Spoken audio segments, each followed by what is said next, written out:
In this video, I'll explain the real-life chess references found in the second episode of the Queen's Gambit, titled Exchanges. Greetings friend, Timberlake here from Smart Hobbies, the channel that helps you transform a passing interest into a fun and enjoyable hobby. Today, we are focusing on chess, in particular the Netflix show, The Queen's Gambit. Before I count down on my list, do me a favor, subscribe to my channel, and click the bell for notifications so you don't miss any new content. And if you missed my first video in this series, then I suggest you pause right here, watch that video, and come right back to the spot. Now, let me help you bridge the gaps between the real and the imaginary chess world and explain the 6 super cool chess terms from the Queen's Gambit Episode 2. Number 6. Jose Capablanca. At the beginning of Episode 2, Beth is adopted from the orphanage by the Wheatleys and taken home to live with them. She starts attending a new school, Fairfield High, where one day she decides to visit the library. She asks the librarian if they have any books on chess, to which the librarian responds, "I'm not really sure. There might be an old biography on Jose Capablanca." Jose Capablanca was born in Cuba in 1888 and taught himself to play chess at the age of 4 by watching his father. He quickly became recognized as the best player in Cuba and rose to the top of the international chess rankings. He had the reputation of being a genius player who did very little studying, and his intuitive playing style made his games a joy to watch and study. He was the world chess champion from 1921 to 1927 and went undefeated between 1916 and 1924. This was over 8 years, which included his world championship match with Emmanuel Lasker. One of the reasons the librarian may have mentioned Capablanca in particular is that this show takes place during the height of the Cold War, and Capablanca was considered one of the top players of all time, even though he was not Russian. Number 5. Grandmaster. In the same scene at the librarian also tells Beth that Capablanca was a Grandmaster.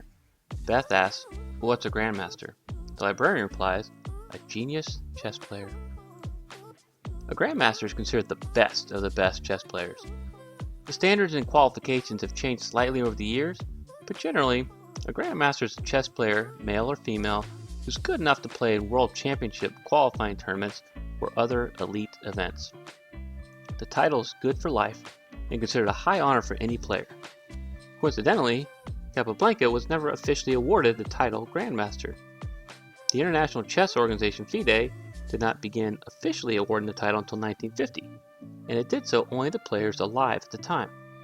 However, players who died before that time, like Capablanca, were unofficially referred to as Grandmasters either through their reputation or by winning elite tournaments. Number 4. Chess Review. Later in the show, Mrs. Wheatley sends Beth out to the local drugstore to pick up cigarettes. While in the store, Beth notices a magazine on the shelf called Chess Review. She picks up the magazine and starts reading it. Before the pharmacist tells Beth to put the magazine down, we catch glimpses of an article about the 30th USSR Championship, an advertisement for a book called Pawn Power, and a listing of upcoming chess tournaments. Chess Review was a real magazine that was published in the United States from 1933 to 1969. It was the first chess periodical to be sold on newsstands and considered the premier U.S. chess periodical for over 30 years. International Grandmasters who contributed their expertise to Chess Review included Reuben Fine, Samuel Reshevsky, Isaac Kazdan, and former world champion Max Uwe. The show's creators did take some liberties with the September 1963 magazine that Beth picks up, in that the cover and article are from different issues. However, I found 2 things particularly memorable about this scene. First, they showed an advertisement about the book Pawn Power by Austrian-American international master Hans Kmock. I attribute Pawn Power as the single most influential chess book in my life, because it helped me understand the game of chess on a whole new level.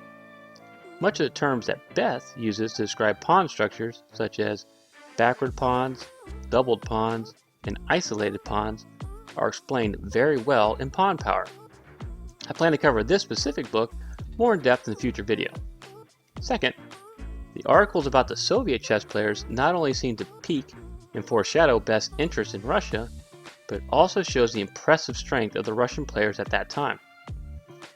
There were the names of no less than 5 world chess champions, as well as numerous grandmasters listed in just these 2 articles, all of whom were active players at that time. Later in the episode, Beth picks up the October 1963 edition of the magazine, this time with Benny Watts featured on the cover. Benny's face on that fictional cover replaced that of Bobby Fischer's, the real US chess champion, in 1963. Number 3. Ratings. When Beth shows up to play in the Kentucky Championship, the twins, who are at the registration table, try to force Beth to play in the beginner division because she's unrated. They tell her that 3 of the players in the tournament have a rating of over 1,800. Beth chooses to play in the Open anyway, not only for the allure of the bigger prize money, but also as a show of her confidence in her abilities. Ratings estimate the strength of a chess player based on his or her performance in official games against other players. The rating system in use at that time was commonly called the ELO system because it was developed by Arpad Elo. As described in the show, players need a certain number of rated games in order to receive their first rating. Players receive bigger jumps in their rating if they beat much better players, and small changes if they beat a player with a lower rating. Losing works the same way. In tournaments, players are arranged into divisions based on rating to allow for the most competitive matchups.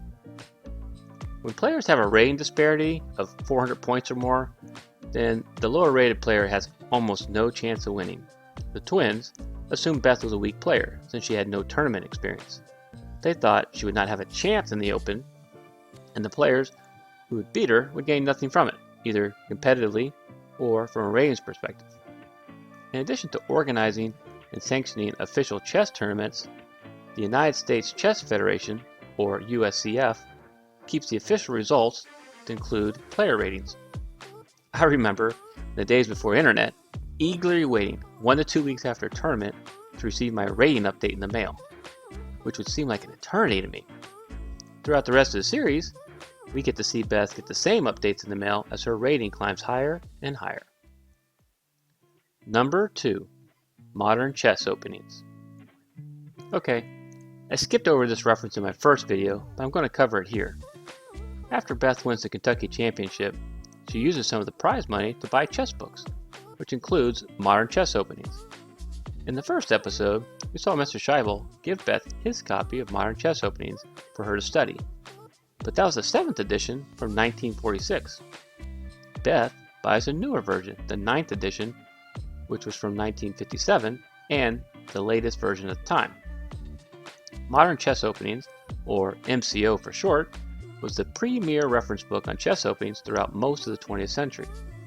MCO was revised every 5 to 10 years in an effort to keep up with the changes in opening theory. From this point in the story, we see Beth expand her chess foundational knowledge from just using superior tactics in the middle game to recognizing and gaining advantages with subtle opening moves. Up until this point, she had yet to meet a player who rivaled her talent. But that's going to change soon, and we'll cover that in my next video. And number 1, exchanges. An exchange in chess happens when both players capture each other's pieces in a series of related moves. Most exchanges occur as an even swap of piece value. So, for instance, pawn for pawn or a bishop for a knight. Sometimes the exchange is not of equal value. A player is said to have lost the exchange if they trade a piece of lesser value, like a bishop, for a piece of greater value, like a rook. The player who gains material is said to have won the exchange. There are several thematic exchanges that Beth makes in this episode. Some of these include Beth exchanging the orphanage for a private home, old clothes for new, casual chess for tournament chess, and we even see the exchange of the younger Beth, played by the talented Isla Johnson, to the older one, played by Golden Globe winner Anya Taylor-Joy. I think in most cases in this episode, Beth won the exchange. In which instance do you think Beth won the exchange? Let me know in the comments below. And that's my list. I hope you learned something new and cool about chess in this video. Were there any references that I missed that should have been on this list? Add those to the comments. And while you're at it, if you like this video, like and subscribe to Smart Hobbies, and share this link with a friend.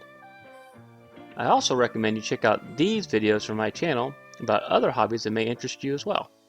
Thank you so much for watching.